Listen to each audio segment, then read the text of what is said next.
Human brain से 12 cranial nerves निकलती है जिनके अलग अलग फंक्शंस हैं। इस टॉपिक से एग्ज़ाम में 2 बार क्वेश्चंस आए हैं और दोनों बार ही क्वेश्चंस सीक्वेंस से रिलेटेड थे। एक क्वेश्चन तो ये आया था कि 4th क्रेनियल नर्व का नाम क्या है। तो 4th क्रेनियल नर्व का नाम है ट्रोक्लियर।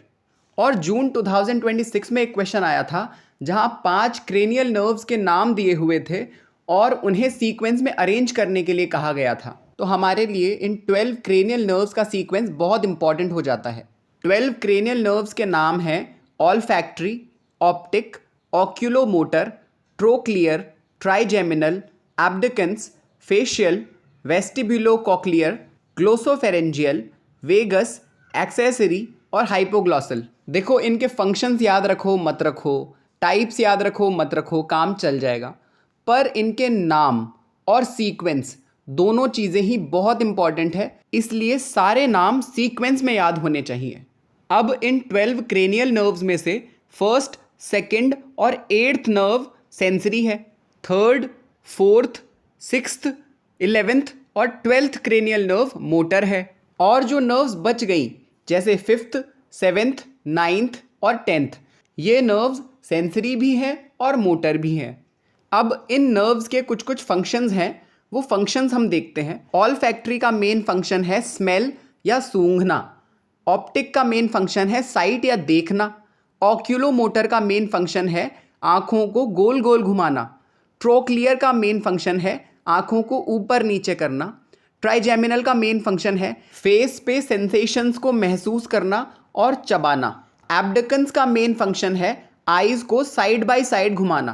फेशियल नर्व के 3-4 फंक्शंस हैं, स्वाद का ज्ञान कराना, आंसू और लार का निर्माण करना और मुस्कुराना।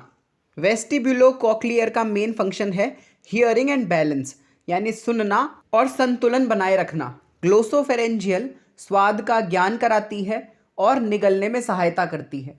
वेगस नर्व हृदय और पाचन तंत्र की क्रियाविधि का नियमन करती है। एक्सेसरी नर्व का मेन फंक्शन है शोल्डर श्रगिंग, यानी कंधों को ऊपर उठाना। और लास्ट नर्व है हाइपोग्लॉसल, जिसका मेन फंक्शन है टंग मूवमेंट। आपके सामने 2 फोटोज़ हैं, एक ब्लैक एंड वाइट है, दूसरी बहुत कलरफुल है। अब आप सोच रहे होंगे कि मैं ये दोनों फोटोज़ दिखा क्यों रहा हूँ, तो इसका जवाब है एक फ़ोटो बाजार के लिए है और दूसरी फ़ोटो सफलता के लिए। तो जो कलरफुल फ़ोटो है वो बाजार में बिकने वाले उन सारे कोर्सेज़ को रिप्रेजेंट करती है जो एक्सपेक्ट करते हैं कि स्टूडेंट्स अपना दिमाग स्विच ऑफ कर लें और जो हम उन्हें बताएं बस वो वही फॉलो करें।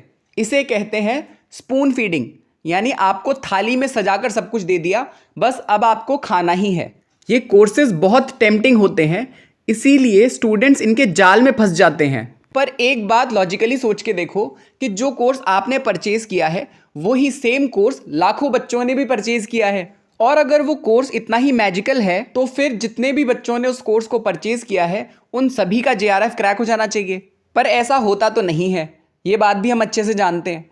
फिर हम क्यों बार बार उसी ट्रैप में फंस जाते हैं? इसका कारण है हमारे पास चॉइस ही नहीं है, क्योंकि बाजार में सभी मिलावटी सामान बेच रहे हैं और शुद्ध सामान बनाने का ना हमारे पास वक्त है ना फुर्सत। तो आपकी इसी प्रॉब्लम को सॉल्व करने के लिए हमने एक ऐसा कोर्स डिज़ाइन किया है जो एक्टिव लर्निंग को प्रमोट करता है। यानी इस कोर्स में आपको सब कुछ एक प्लेटर में सर्व करके नहीं मिलेगा, आपको अपनी क्रिएटिविटी और ब्रेन को यूज़ करके इन डॉट्स को कनेक्ट करना है और अपनी पसंद के रंग भरने हैं। साइकोलॉजी के प्रिंसिपल्स को अप्लाई करके बनाया गया ये कोर्स आपकी JRF जर्नी का कंप्लीट रोड मैप है। अगर अभी तक के सारे डिस्कशन को एक सेंटेंस में कंक्लूड करना हो तो वो ये है कि जहां बाकी कोर्सेज जंक फूड हैं, वहां हमारा ये course completely organic home cooked food है। अब अगर आप इस कोर्स के बारे में और जानना चाहते हो, हमारी टीचिंग लर्निंग स्ट्रैटेजीज़ के बारे में जानना चाहते हो या फीस स्ट्रक्चर के बारे में जानना चाहते हो, तो इस नंबर पे कॉल करके पूरी जानकारी प्राप्त कर सकते हो।